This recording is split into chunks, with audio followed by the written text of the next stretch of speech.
Hi, everybody. Shawn Rhodes here, and I am so honored to be presenting to you today to the Ontario Golf Superintendents Association. Who I also have on the screen with me is Mr. Jeremy Knauff.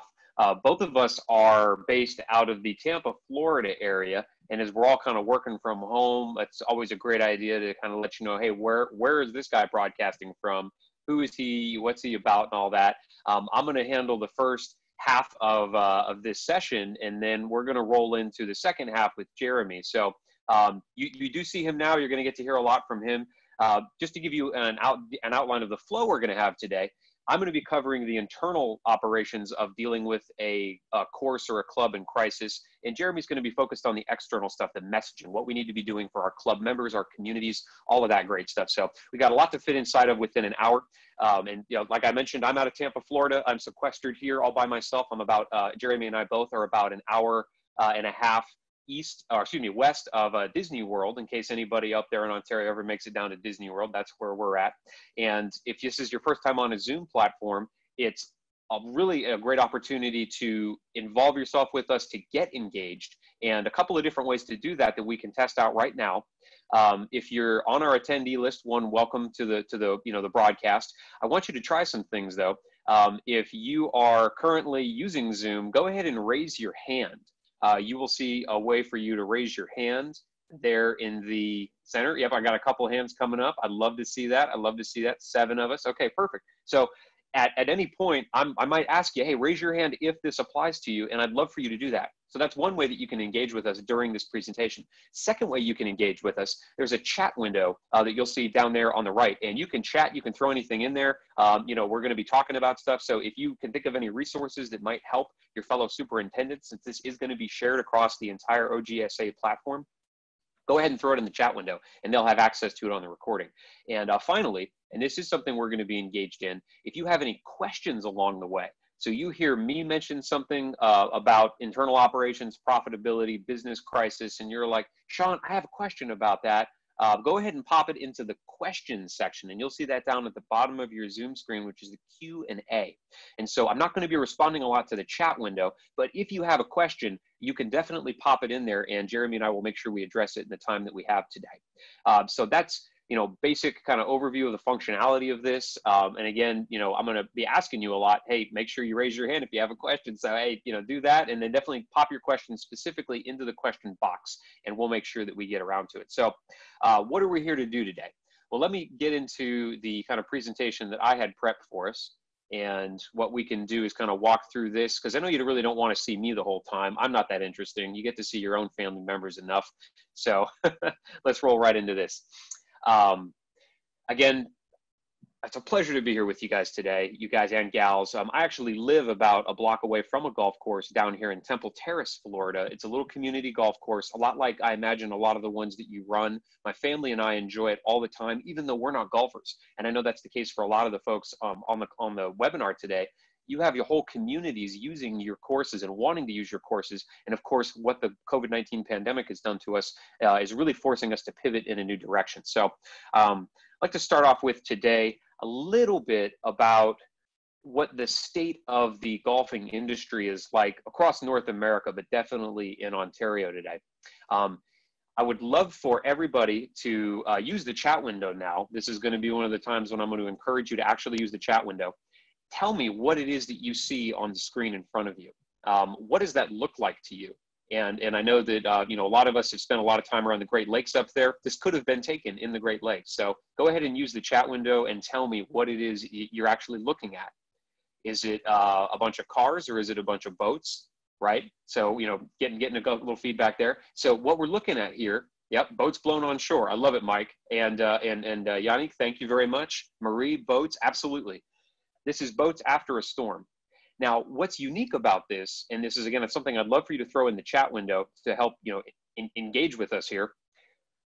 Boats after a storm, what were most of these boats likely doing before that storm hit? Yeah, boats after a hurricane is exactly right, Al. What were they doing? Were they out cast in the water, or do you think they were a little closer to shore when that storm hit that caused this kind of destruction? Yeah, they were docked, Corey, 100%.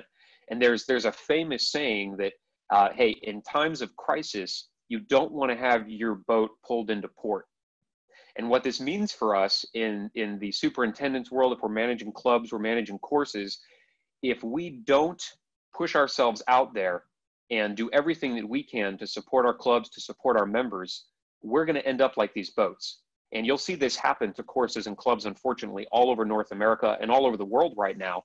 If they don't take the time to take the initiative to figure out what can we be doing differently right now to pivot, to take advantage as much as we can of this changing environment we're in so that we can continue to serve our communities and our club members, we're going to end up just like these boats. And I don't want that to happen. And neither does the OGSA. And that's really a big part of why they wanted myself and Jeremy to hop on today with you and share. So we're here to discuss one very important thing inside of the club and golfing world today, and that is creating a pivot point in what we do as superintendents, because we're being forced into this. Now, it's been my pleasure for the last decade or so to be running around the world presenting how organizations are pivoting for performance. Right now, we're not even concerned about performance. We're concerned about, like, how do we keep our clubs open? If that is your chief concern right now, to still have a club and be in business next year, go ahead and raise your hand up for us right now.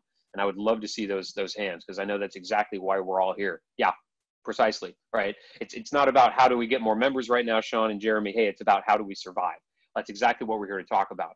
But as we all know, about a month and a half, 2 months ago now, the world changed on us, and we were all forced into a pivot.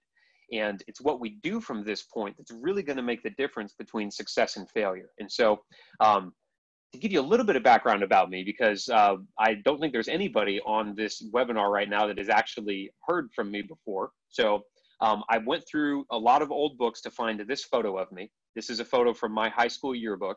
And I want to point out one thing to you, and that is the Birkenstock sandals on my feet. I had a bit of a hippie problem back then. I was one of the long-haired folks that, you wouldn't used to allow on your golf courses. Now I know we're a lot more open about that, but I was one of those guys that your guards probably would have turned away at the gate. It's just so that you know where I came from, okay? But what I realized along the way is that I was more interested in the folks who were able to go out there and achieve things that most people thought was impossible. And if we're in the world of superintendents, golf courses, and clubs today, we're being asked to achieve the impossible. And that's why it was really serendipitous that I was able to connect in with your leadership at OGSA to be able to share what we've learned about how organizations are pivoting in times of crisis, and hopefully give you some good takeaways that you'll be able to use on your courses as well.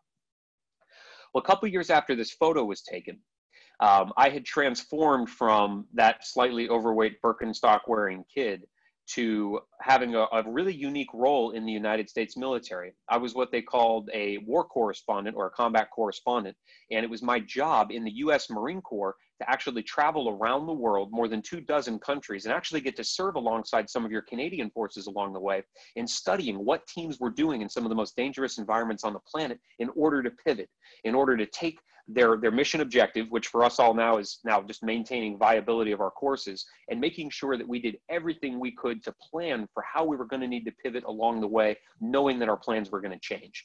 And that's really the world that I had come from. And since then, I've been able to help organizations from Fortune 100 companies around the world, all the way down to small mom and pop courses and clubs like the ones that you all are running, small businesses as well. Now, as part of my work, I was able to embed with some military teams, and Jeremy is actually going to share some stories that he has, because he was among those teams that I got to embed with and actually follow them into combat. Most of my time was spent in Iraq, again, where I got to serve alongside some of your Canadian forces. And this is footage that was pulled from other people that actually had the same job as I did. So I was following those Marines on their missions inside the houses they were clearing all over the Middle East and learning, hey, what are we doing in order to pivot actively? And then since then, sharing those lessons that we've learned in studying organizations all across the United States. And these days, what those lessons are showing us, especially in the world of the Golf Superintendents Association, is how unprepared many of our courses and clubs were for this drastic change, for when COVID-19 hit, for the crisis that it actually caused in our profitability. That's what most of us are having to deal with today. And of course, now superintendents are responsible for both the livelihood of their staff and the lives and health of their staff and club members. And that's not something that we really had to concern ourselves with before unless we had really unsafe conditions out on our courses. But if we're a superintendent over a course right now, and we're looking at the newest information that OGSA just released this morning about all the things that we have to require our staff to do in disinfecting and social distancing, there's a lot of things that we have to keep track of now that weren't even part of our world 2 or 3 months ago. And that's really what COVID has forced us into this pivot with. And so this is just US based. I know it's similar across Canada, but 4 billion people around the world have been confined to their homes. Talking about just Ontario now, clubs have been shut down. Maintenance is at a bare minimum. We're just trying to figure out what can we do to survive this right now so we can be viable when we are allowed to reopen. Now, what does this mean for, of course, our clubs and their members? Well, we're stripping down to minimum maintenance, the bare minimum that we can get done just to keep our courses green and healthy. I know that's what's happening right now for a lot of us. We have uncertainty about when those courses are going to reopen. We don't know if it's going to be next month, 6 months from now. It could really depend on a lot of factors that are outside of our control. And that puts us as people that are responsible for staff and the livelihood of a lot of people in our community in a really precarious position. Our future workforce composition is unknown. Right now, many of us are maintaining minimum staff, or we're the ones hopping on the mowers and running the courses ourselves because that's how slim some of us have gotten down to. But really what it's about for the time that you and I have with Jeremy is, hey, what do we need to do in the short and long term in order to make this something that we can control? What can we control in the middle of this crisis, the middle of this pandemic? That's what we're here to talk about today. So top line, what we're going to be covering: profitability in a crisis, establishing contingency plans. If we haven't begun planning for what could possibly happen in the next month or two, I'm going to give you some really good ways to do that just beginning today. And then, of course, being able to share that with your staff and even your members, because they're going to be interested to know what you as their club are doing to pivot in this time of crisis as well.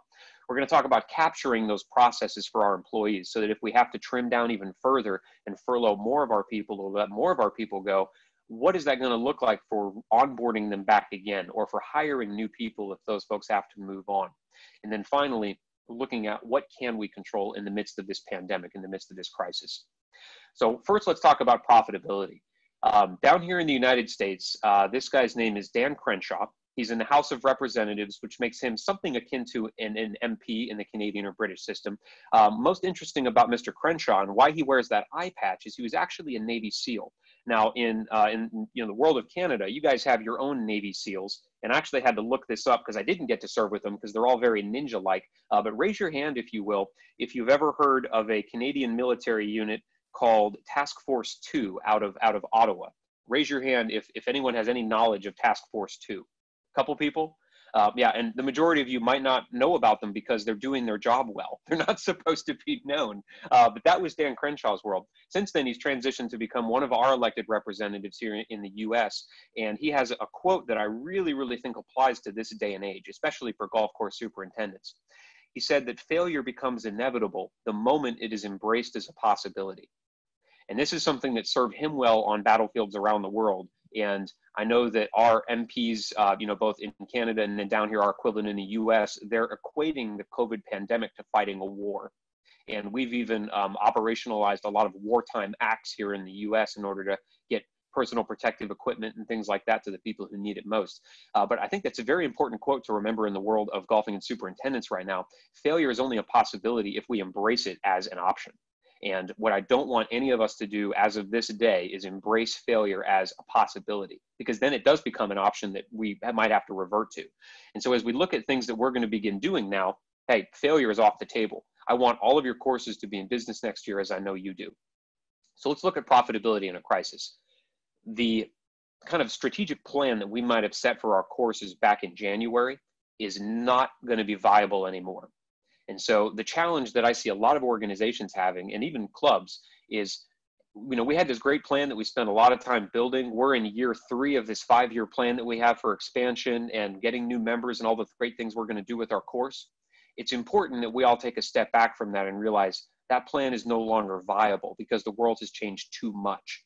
Now, it doesn't mean that we have to throw the plan away entirely. It just means we need to shelve what we thought we were going to have the resources to execute right now and begin looking at a new plan. And really what that new plan involves is one thing: what is essential right now? And that's the question we need to ask ourselves, our staff, the folks that are still with us, and even our members that are supporting our clubs. What's essential for us right now? All right, and how that looks internally when we talk about internal communications, Jeremy's going to deal with the external piece here in a minute, but internally, what that looks like is, all right, staff, for right now, what is essential? What is essential for us to maintain our courses, to keep them just green enough to be viable for when we begin, play again on those courses? What's essential for us to maintain the lights staying on? What's essential for us to maintain our compliance standards so that we can keep our kitchens open and regulated from our districts, or down here we call them states, up there, of course, the provinces that you have. I know you all have maintenance and standards you have to maintain to just maintain your licensures. What's essential right now? That's what we have to carve back our operational mentality to right now, just to be able to deal with what's happening. And in order to do that, let's talk about what that runway looks like, because we all have a new runway for our courses. We all have a limited amount of resources. That's just the nature of the universe we live in, unless all of us have great sponsors that are going to keep pouring dollars in for a course that's not functional. We're all dealing with a set amount of budget that we have to figure out what do we do to use that in the best way to keep our courses open. And I akin this to, I liken this to a runway, because for a plane, we need to ask the question, and every pilot does before they take off, how far on this runway can we go before we really get in a bad position, before we crash, if you're looking at airline terminology. Oh, and by the way, because I love asking this question, there's always somebody. Is there anybody, one of our attendees right now, that has a pilot's license? Raise your hand if you do. No pilots in the room, really? Okay, all right, this is the first one I've done where I haven't had a pilot. It's a really popular sport these days, so how far can we go before we crash is the question we have to ask ourselves as superintendents right now. And what this means for a lot of organizations is, if you have somebody that serves the role of a finance officer in your organization, and for a lot of us, I know that's the job that we carry, it's imperative that every single week we take a fresh look at what that runway looks like. Because we need to take a really hard look right now at, hey, what does it take to keep our courses viable? What does that cash burn look like right now? How many dollars does that take per month? And how long can we go with our current rate of income flow before we have to make some even harder decisions? And we'll talk about how to plan for those harder decisions here in a minute as well. So I know for a lot of us, it might come to that. And I want to make sure that you're still in business. And that means planning today. And so how far can we go before we crash is a vital question. And that's going to get updated every week, because expenses are going to change. We may have to reposition staff members, which might free up cash, or we may have to hire some people, realizing that the cuts that we made 3 weeks ago are not maintaining our courses at the level where we really need to maintain them at. So the second question we need to ask ourselves, okay, if we get that far down the runway, whether that looks like 3 weeks from now or 3 months or 3 years, because everybody's in a different cash flow situation right now with their courses, what do we do if we hit that point on the runway? What is our contingency plan for that option? And if we don't plan for what that looks like today, we are not going to be prepared to step into it in the future and have the kind of success that I know we all want to have with our courses. And so 2 questions to ask in how we establish our runways and how we make sure that our courses are viable into the future. Whatever that goal looks like. All right, so we need to maintain our course with a $3,000 per month cash burn for 12 months, whatever that role looks like for you. I want you to ask yourself and your staff and even your members 2 questions. First question, if we have to achieve that goal, our basic survival metrics, just keeping the plane from crashing into the mountain, by that time, whatever that runway you think you have is before things really start to get dire, and I know for a lot of us, they're dire already, whatever that next point of direness is, we have to do that with the resources we have. How are we going to get it done? All right, just the resources we have. And this is a great question to ask your staff and your superintendent fellows in the OGSA as well. And I know that the organization is doing a lot right now to help us answer these questions, to access the resources that we do have available to us. But that's an important question we have to ask today. And it's imperative that we don't do that by ourselves. That's why I say, don't just sit in a room by yourself and do this. Get your staff on a call, have a community meeting with all your members, whatever that looks like, and say, here's where we're at as a course, just to be honest and transparent. And Jeremy's going to talk about how important transparency is in communication with our members here in a second. But what's the thing that we need to be able to communicate to them? Hey, here's our goal. Here's how long we think that we can remain viable at it. How can we tap into our community together and make sure that that's something that we can get done? That's the first question. Second question, and this one always unlocks options that we didn't know that we had. If we have to achieve that goal by that time, so maintain a cash flow of $3,000 up to July of this year, whatever that looks like for us, with unlimited resources.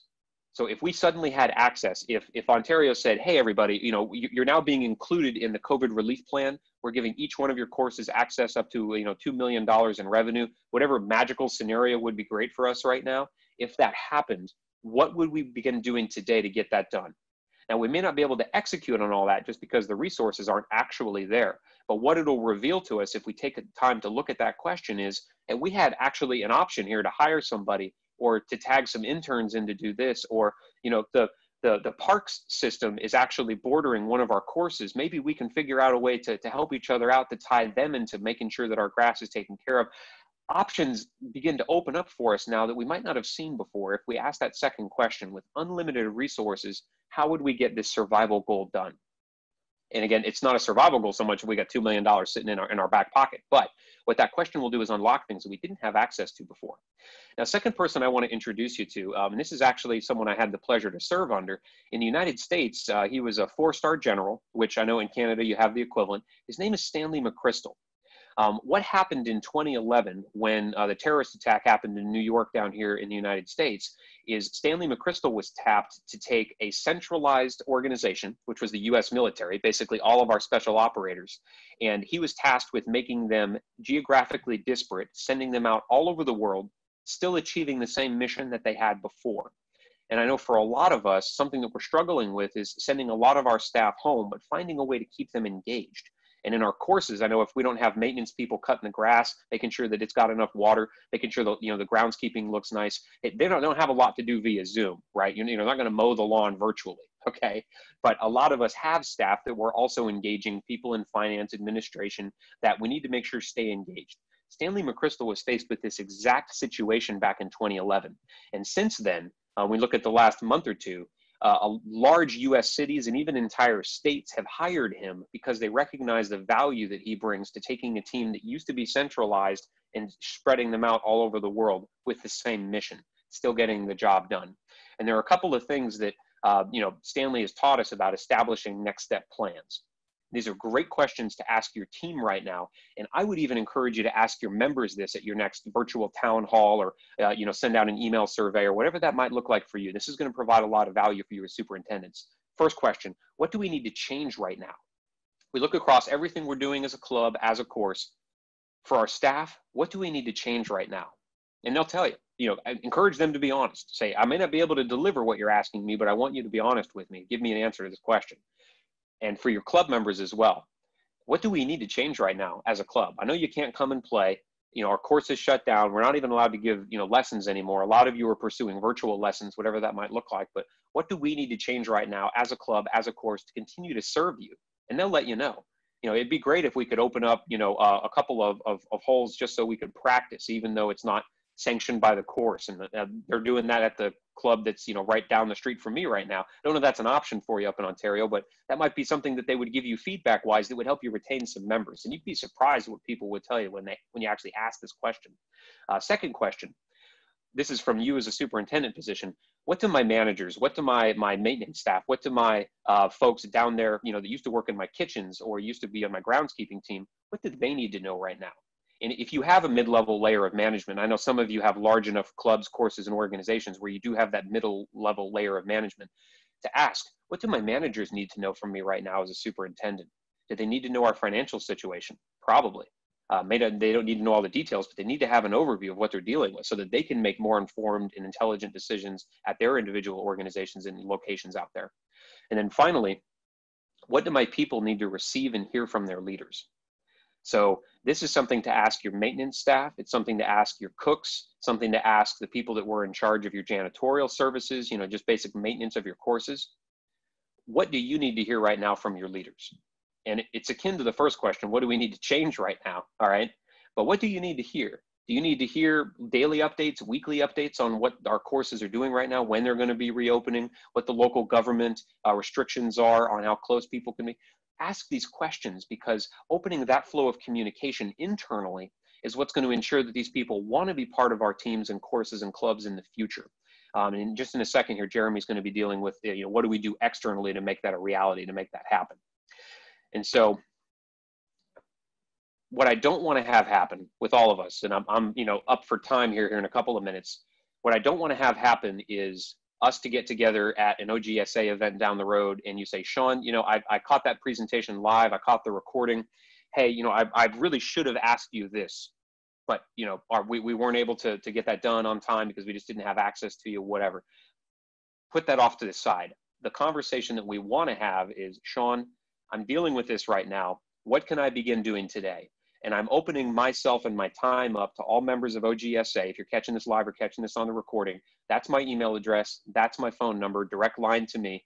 I would love to make the time to have those conversations with you, to be able to give you whatever I've learned from studying these organizations and these teams that have had to survive crisis in their business and operations, so that they could be around the next year to continue serving their clubs and their members and their communities.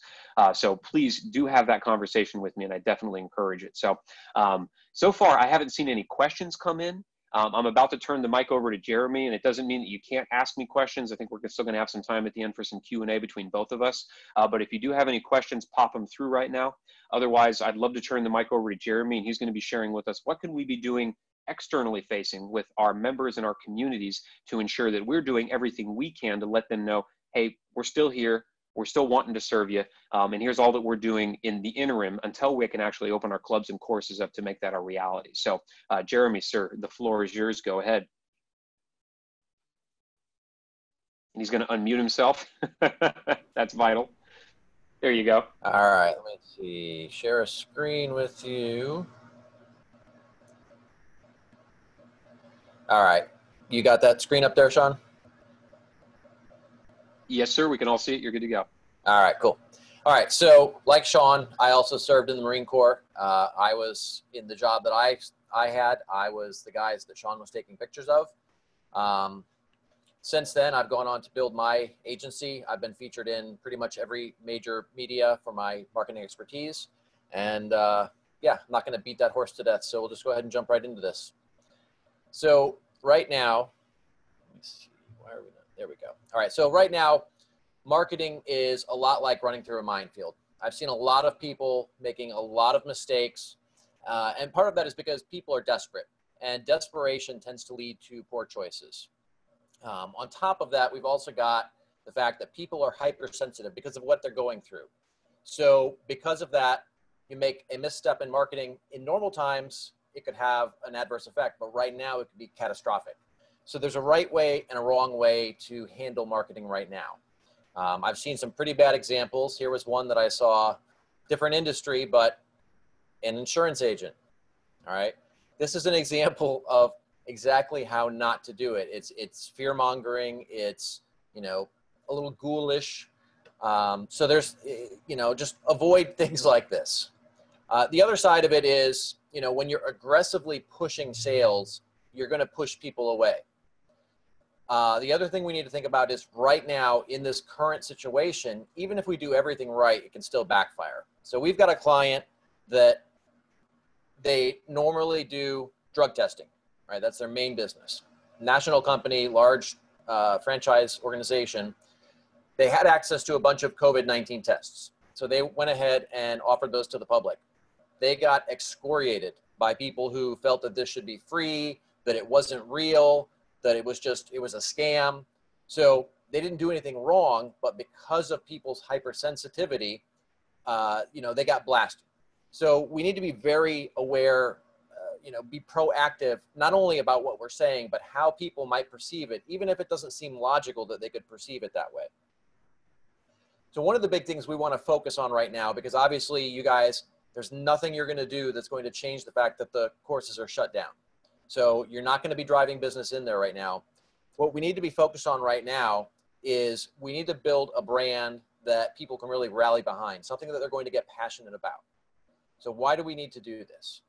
Well, when you've got a strong brand, first of all, you can charge more. So that's good. That's going to improve your profitability. But you also can weather economic challenges more effectively. Now, right now, what you're going to be doing is, if you're not already putting this in place, start to build that brand so that when the next crisis comes, you'll be in a stronger position. So here's an example of branding. I think most of us have probably seen these little green army men, right? Just a cheap plastic toy, buy them at the dollar store. I know when I was a kid, you could get these things pretty much anywhere. You know, you could pick up a bag of 200 of these on Amazon for $9. With branding, however, same exact toy, it's just branded as Pixar's Toy Story, and it's nearly $35. The only difference here, I mean, they're made by the same molds, it's the same cheap green plastic. The only difference is the brand. The brand is carrying that perceived value. So how do we create a brand where we're creating increased perceived value?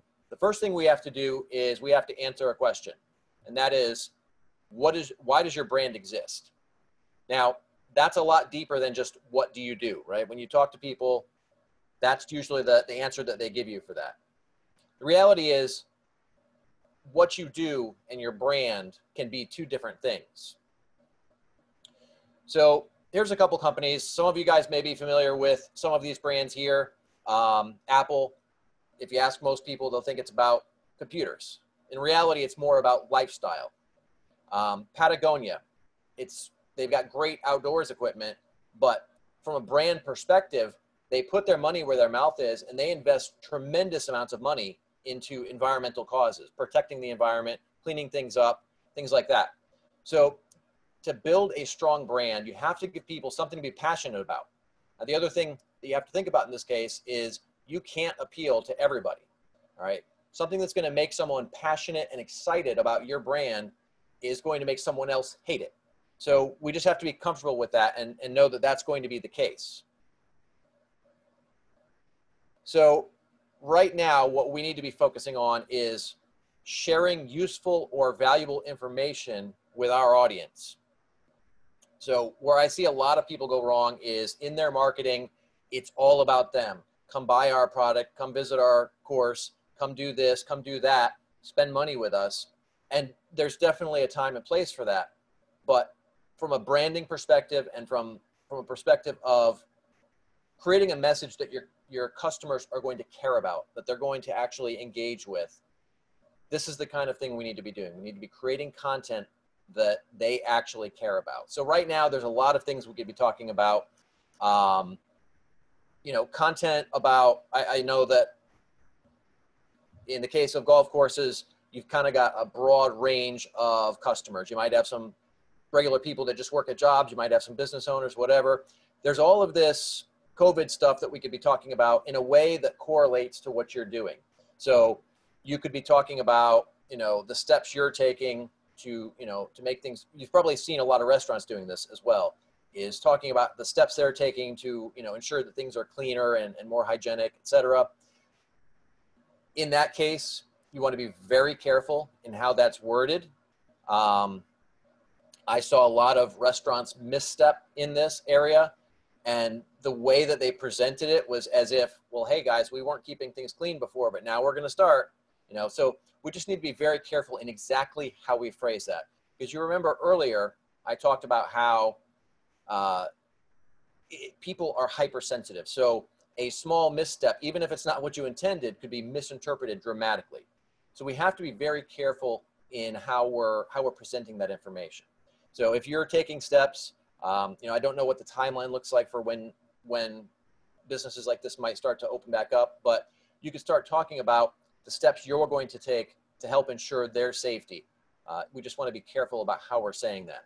Now, for those of you who are doing a lot better with your marketing, you've got, like, for example, list segmentation. You know a lot of things about your customers. Maybe you have your list segmented by people who work at certain companies, or people who run their own business, or people who have kids, whatever. However, you've got your list segmented in ways that matter.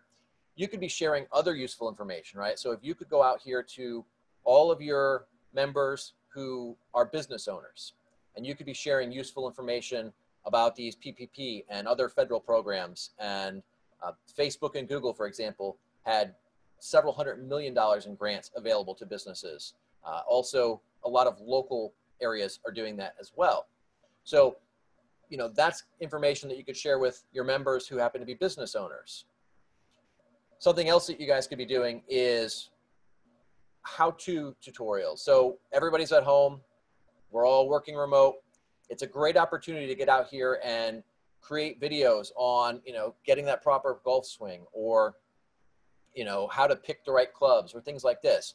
It could be video content. It could be text content. You could be sending this out via email, on social media, all of these things. There's a ton of content that you could be creating that's not directly promotional. It's useful to your members. But what it's doing is, A, it's getting you in front of them in a non-salesy, non-sleazy kind of way. And it's creating that one more impression, right? Each time they're seeing this content, your brand is in front of them. And you're not coming off desperate. You're not coming off sleazy like a lot of people who are just trying to do whatever they can to drum up some business. You're just sharing information that they can use, whether or not they buy from you right now or not. And that creates trust. It creates authority, and it creates a brand presence that they can care about and engage with.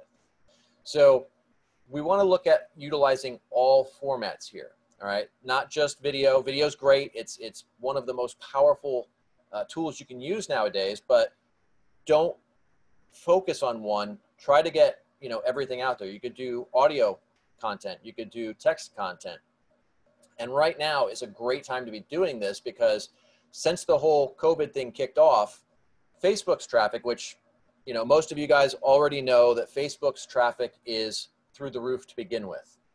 Since all of this happened, their traffic went up over 75%, and a majority of that was video content. The other side is, while this is all going on, so many other businesses have been pulling back on their marketing. They've been cutting it or reducing it dramatically. So that means there's a tremendous amount of supply and there's not as much demand. So that's driven costs for pretty much everywhere, advertising to go down. Facebook especially, but any platform or any publication right now, you could negotiate some great rates, or in the case of Facebook or Google or things like that, the rates are already down because it's based on a bidding system. So it's a great opportunity to get out there, stay in front of these people. Email is something else you should be using, and I did touch on earlier how we can segment the lists. This is a great opportunity to start that if you're not already, but then use these different channels together, right? So if you've got somebody, you can run some ads on Facebook showing them how to get that perfect golf swing, and then get them back here to sign up for your newsletter, right? Maybe you have a little teaser trailer on Facebook, and then they have to sign up for your list to get more comprehensive data, or more comprehensive video rather. Then you're going to start building that list. Now, once you've got that list, you can continue marketing to them as long as you're sharing useful content from now until infinity. So we want to try and leverage these, and I'm going to talk a little bit more about how we can get some of that leverage in place in a little bit, but we want to leverage these various components against each other to create exponentially greater results. One other thing that this whole process does is it demonstrates your expertise, right? If I don't know how to swing a golf club properly, and I come and I see this video and you've got one of your experts on there showing someone exactly how to do it right and explaining what's right about this way versus what's wrong about that way, and how certain changes can impact certain things, like how far the ball goes or how straight it goes, whatever the case may be. You're demonstrating that you have the capabilities to help them, right? So if they want to get better at their golf game and they see that, hey, these guys know what they're talking about, they showed me exactly what to do. Well, now when it comes time for them to start getting back out on the course, they're probably going to go to the one that they've been engaging with while they've been locked down all this time. You're also demonstrating your brand personality, right? So when we meet somebody, we decide pretty quickly, either we like that person or we don't, right? We're going to get that gut feel. And the same happens with a company. So when somebody sees how a company engages, how a company communicates, they can get a sense for whether that's a good fit for them, right? Two golf courses could have a very different culture, a very different environment, where one might be great for this person and then a different one is great for that person, and there's no crossover, right? So by demonstrating that, you're going to attract more of the right customers and push away more of the wrong ones. So, I know that a lot of people are afraid to kind of push some customers away, but the thing is, if you've got customers who aren't really ideal, they're not the right customers, even though you're getting that cash flow, it creates more friction internally. Your staff has a harder time converting them into buyers or getting them to buy more. They tend to be the relationship's not quite as strong. They don't refer as many people. So when we focus on getting the right people, it creates a dramatically different situation, dramatically better.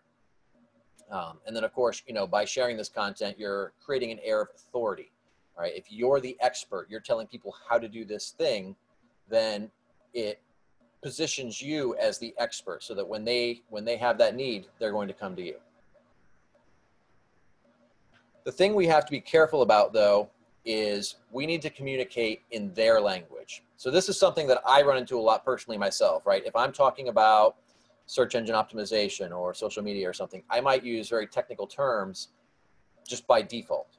But if I'm talking to a client, I'm going to have to bring the terminology down a little bit, down to more general terms, right? If I'm talking amongst industry peers, I might be talking about algorithm and domain metrics and bounce rate and things like that. But my clients are typically going to use less technical terminology, right? So they may talk about just wanting to get more clients to their website. So what you have to think about is what words are people using that maybe necessarily a professional or an experienced golfer might not. And we have to communicate from that perspective, because if they feel like you're talking over their head or, you know, you're communicating in a way that confuses them, they're going to feel awkward. They're going to feel like maybe they're not smart enough or not good enough to do this, and they'll end up leaving. So keep in mind, we need to look at exactly how we're communicating to them and, you know, what kind of terminology they're using. So a good way we can look at some of this is the questions that they're asking. So they're asking certain questions. They're going to word that differently than probably any of you guys would. So that's a good starting point. There's a lot of tools online for researching some of this type of questions. You know, Google's got some tools for their keyword planner. You've got Quora, which is basically a question and answer site. Answer the Public. There's a lot of resources out there, and I'm happy to, I suspect, Shawn, we can probably share a list of these things with people after the fact. But if anybody has any questions on this stuff, I'm happy to give you guys a list. I'll give you my email after the presentation, and feel free to reach out, and I can share all kinds of resources on this. We also want to look at, when we're communicating to these people, we want to look at the type of goals that they have, right? So you've probably got people who are playing golf for various reasons. Some may just do it because it's fun. Some may do it because they're trying to, you know, use it as a form of exercise. Some people may even be doing it because, like, that's their job. They're a professional golfer, or they're, you know, a coach or something of that nature. We're going to want to communicate to those people differently. And this is where I talked earlier about segmenting your list. That's a really important part, because now by segmenting that list, you can break down your message to different people in different ways. So if you're communicating, you're sending out an email to somebody who wanted to golf purely for fun, that's going to be a very different message than sending out a message to somebody who wants to golf for exercise, or somebody who wants to golf because they want to improve their game dramatically and they're, you know, a serious professional. So we want to be careful of exactly how we're talking to these people. You know, a lot of marketers, they don't understand their audience. I see this, Shawn, you've probably seen this as well. Whenever you watch a military movie, what happens in there is just not accurate. And that's because the Hollywood folks a lot of times don't understand how things are in the military. Same with marketing. For us, it's easy to kind of fall into our, you know, we're in the trenches, we're face to face, we're dealing with all this stuff. We don't see things the same way that our customers do. So it's really important to make sure that we understand their perspective. At the same time, we want to make sure that we're getting the most out of our results. So we want to leverage marketing automation. Now, when I say we want to leverage this, we want to leverage it properly. So I'm not talking about the sleazy stuff that you guys have probably seen. If any of you guys spend any time on LinkedIn where you get these automated messages and then you don't reply, and then there's another one and another one and another one. And it's like they're having a conversation, but you're not actually there. It's like they're just communicating as if you had replied, and it's just purely automated. That's garbage, and we don't want to do anything like that. But there's a lot of other ways we can utilize automation in a way that's going to save you guys time and money. And right now with what's going on, I mean, that's a really important thing. If we can save money, get the same or better results by doing that, then we, by all means, should be doing that. So here's a good example. I've got these particular landing pages. For example, we've got a landing page for a webinar. So somebody signs up for that. It's got a contact form on it that they register, and all that information goes in there. For most people, that's where that information stops. You fill out a contact form, it sends an email to the website owner, it sends an email to the person who filled it out, and that's the end of it. However, the proper approach is to turn that into a multi-step tool. So on my form, when somebody fills that out, of course, it sends an email to the person who filled it out, and it sends an email to my company, but then it also adds them to an email list and applies the appropriate tags so that they're on the right lists. It also goes and registers them immediately as a registrant in that Zoom webinar. Then it sends a follow-up email encouraging them to schedule an appointment. It's got a link which directly connects to my calendar. So they can then click on that. If they click on that link, then that changes how they're segmented in the mailing list. And then of course it automatically adds them to the calendar. So there's a lot of things like this that you guys can be doing that could dramatically reduce the workload that you have from a marketing perspective and help you to just get better results out of it. And it's not just the contact form or registration forms or things like that, but there's a lot of different things about this. I mean, depending on what systems you guys have in place, I could give probably 1,000 examples, but just think about some of the things that you could automate and how you could take some of that work off your plate. Because once you're taking that off your plate and you're not now having to manually deal with all of this stuff, now you could spend more time actually engaging with your customer, building a relationship, and continuing to market to them through other channels. And on that note, we talked about this list. We want to be sending out that information, but we want to tailor this. And then once that list is there, take a look at how we're automating that. So there's things we can do, for example, within that list. And this is going to be the case with whatever platform you're using. I mean, we use Aweber, but there's, Constant Contact, MailChimp. There's a ton of things out there. But then you can take it a step further, and let's say you send out an email. X number of people open it, X number of people click on a link, X number of people do some other step. Most of these platforms offer you the ability that you can then go and follow up with these people based on how they have engaged with that list. So if you've sent out an email and let's say 50% of them clicked on a link where you had a special offer, and let's say only 30% of them ended up taking you up on that offer. Maybe it was a free session with a coach. You can then reply to the portion who clicked on the link but didn't actually purchase, and you can send them a specific message and maybe add some incentive, encourage them to take you up on that offer with that added incentive, and now you've gotten an even higher conversion rate out of that. So look at some of the automation tools that you can use with your list. You can integrate things like Zapier or If This Then That into some of your other tools if you guys are using CRMs, which you should be. There's a lot of ways you can tie these various pieces together to take a lot of your work off of your plate, and that way you're focusing on what you really need to be focusing on. So I did mention there was going to be some resources that I can share. If you guys want to take down that information, I'm happy to send out lists of some of these tools for keyword research, or some of the tools that we use for various things like email or automation or various other things like that. So that is that in a nutshell. Sean, I'll turn it perfect. Yeah, so I've, again, everybody that's on the call right now, if you have direct questions for Jeremy or I that you'd like us to answer while we're all together, it will probably benefit the other superintendents that are on this call, the other members of OGSA, so feel free to throw those into the either the chat window or the Q&A box. We can get to those. But as Jeremy, as you were talking, I'm writing notes furiously because I'm learning things that can help in my own business. But I'd love to know for the community that we're talking to right now, for the superintendents, for the courses, what do you feel like the main strategy of their messaging should be right now to all of the members that are at home, maybe still paying dues or maybe not, but that are kind of just hanging on, waiting for these courses to reopen? What is that overarching strategy that we should be using as courses and clubs right now?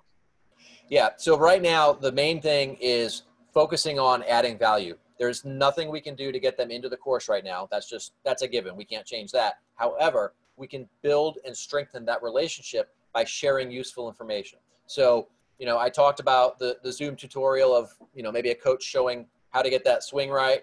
We could do product reviews. As somebody who, I don't golf a lot, I'm working on learning a little bit more about that. I don't know much about clubs. So if I was planning on buying clubs, that would be great information for me. Obviously you can't sell these face to face. However, there's nothing stopping you from selling clubs, either over the phone or through your website. And by creating this content, comparing clubs or showing the pros and cons of various clubs or balls, tees, shoes, whatever kind of equipment we're talking about. I mean, there is a ton of content you could create purely around reviewing products.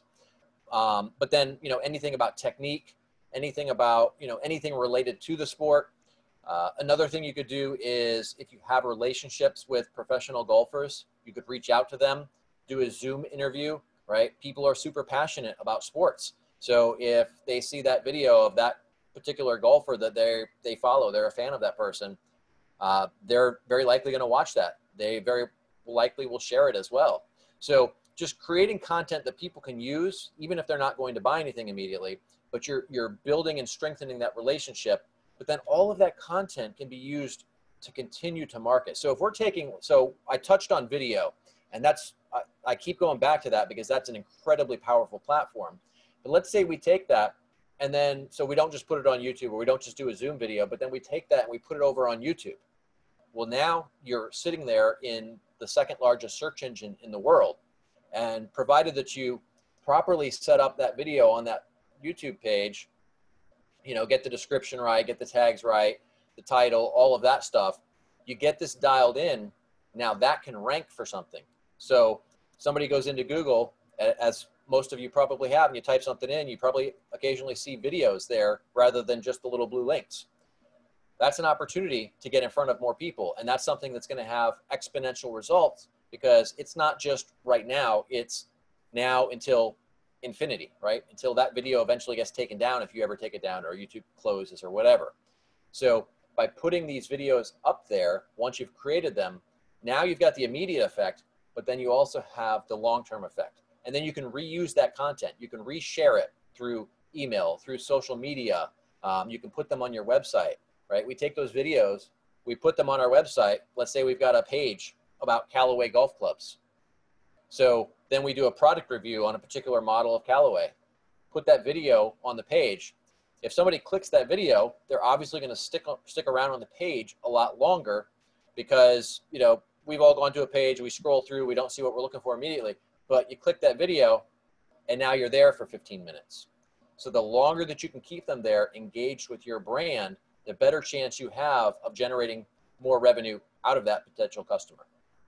So yeah, for a lot of for the superintendents on the call, Jeremy, I know a lot of us are focused on not only how do we maintain and retain our existing members, but how also do we inform them of the things that we're doing at our club to prepare for reopening in a new environment. For instance, OGSA just released a PDF, I believe it was this week or even today, that talked about all of the things that staff are going to be, asked to do now. Maintain that social distance, keep their bottle of disinfectant with them and all that. Right. What should we be doing in that way, to let our existing members, folks on our list already, know about what we're preparing to do so we can open up in a safe environment? So it's not going to look like it did before, but you'll still be able to get a great game of golf in. Right. So like I mentioned earlier, it's a thing we have to say, but I think people are also getting tired of hearing about, what we're doing about COVID. But it is something we have to touch on. We just have to be very careful in how we say it. So, we don't say, hey, we're focusing on cleaning now. Well, weren't you guys doing that before? Right. Just be very careful in how it's worded. If you have some people you can run the message by and just see, I know we all have a jerk in our life that finds holes in everything. Find that person, run your message by them. If somebody's going to find that negative thing about it, it's going to be them. Nice. But, don't focus so much. I mean, the hygiene aspect, that's one that a lot of people have screwed up, but focus more on, make it about them, not so much what we're doing. It's like, hey, you know, we're doing this for you, blah, blah, blah. But the protective equipment is one aspect, the social distancing, all of these things. But we don't want to go too over the line on that, because, you know, frankly, people are getting numb to hearing about what businesses are doing about COVID at this point. Gotcha. Appreciate that. We do have a couple of questions from the attendees. Robert, you are the first one up, sir. I'm happy to ask your question live. I've unmuted your mic and given you the ability to unmute yourself. Feel free to ask your question here for Jeremy and I, or you can pop it into the chat window. Mr. Trask? No? He's probably like, oh my God, I walked away from the computer for a second and now Sean's calling me out by name. Okay. While Robert's working that out, Mike Condon, go ahead, sir. If you have any questions, I'm happy for you to unmute yourself. I'll give Mike and Robert the opportunity to get up here on the mic and chat with us. No? Okay. I guess they had their hands up and they must have walked away to get a cup of coffee. That's okay. That happens. All right. We got two here in the chat. Okay. Go ahead. From Owen Russell. The main challenge we will have is managing expectations. Our members have vivid memories of the course conditions. How do we explain areas we cannot maintain the same way? At the same time, we're trying to promote the course to prospective members. Give me a little bit more context there, Owen. When you say areas that you cannot maintain the same way, tell me a little bit more about what that means.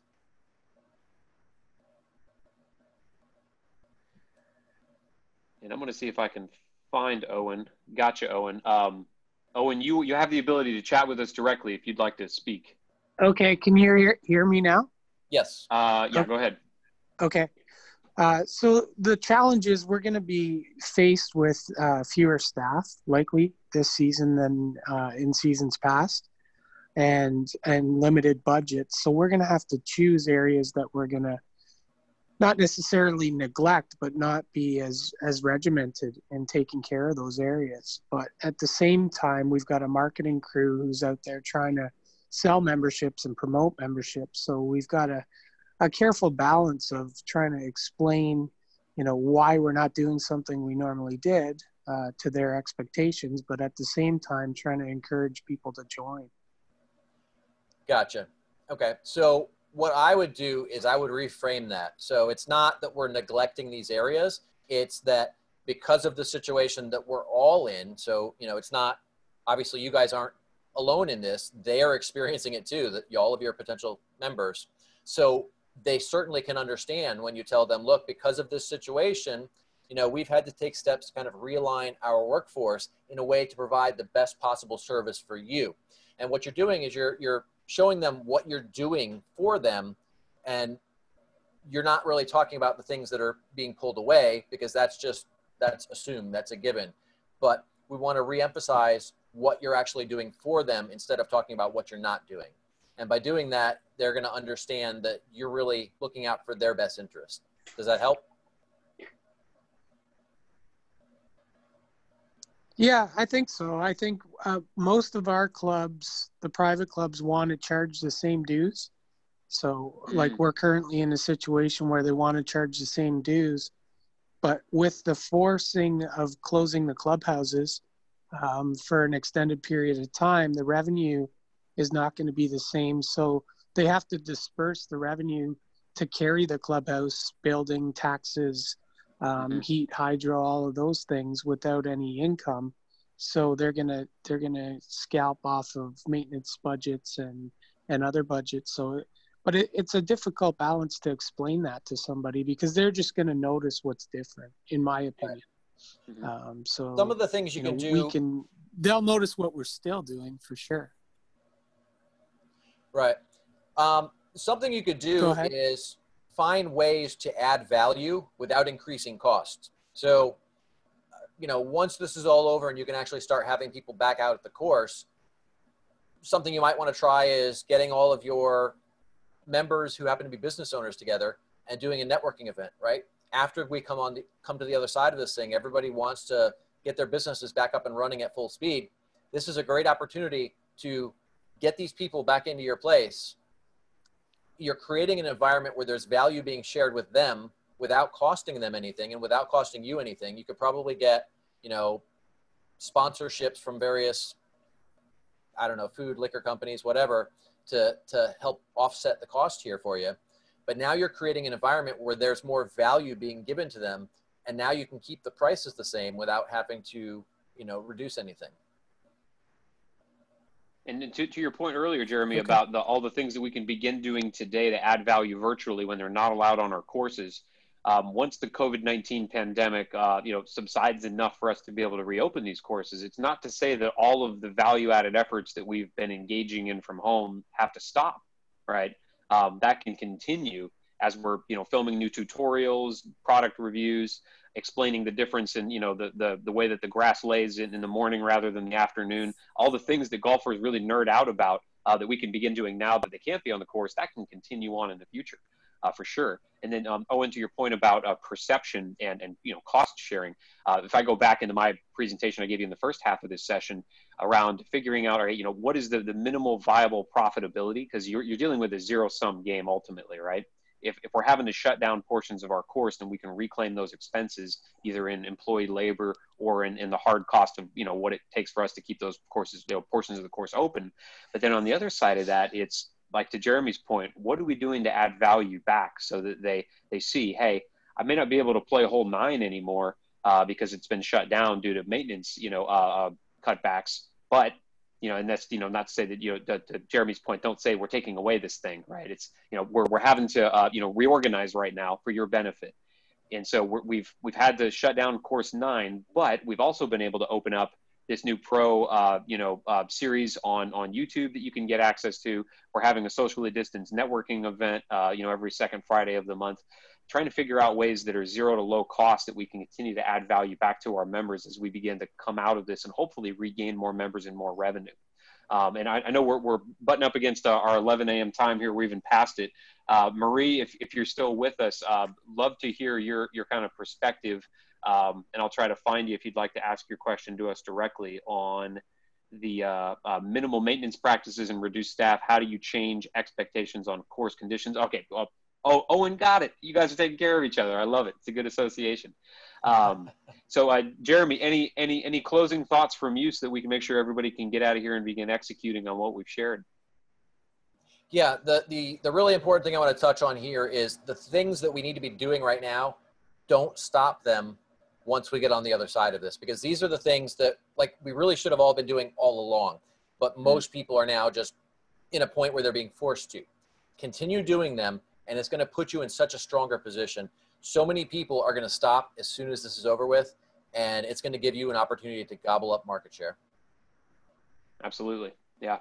Well, thanks everybody so much for your time today. You'll get the recording through OGSA's channels, and please feel free to reach out to Jeremy or I with any specific questions, and we are happy to make the time to chat with you. So keep doing the great work that you're doing. Thanks, Corey. Appreciate the feedback. And yeah, let's go out there and get through this together. All right. Thanks, everyone. See everybody soon. Have a great day.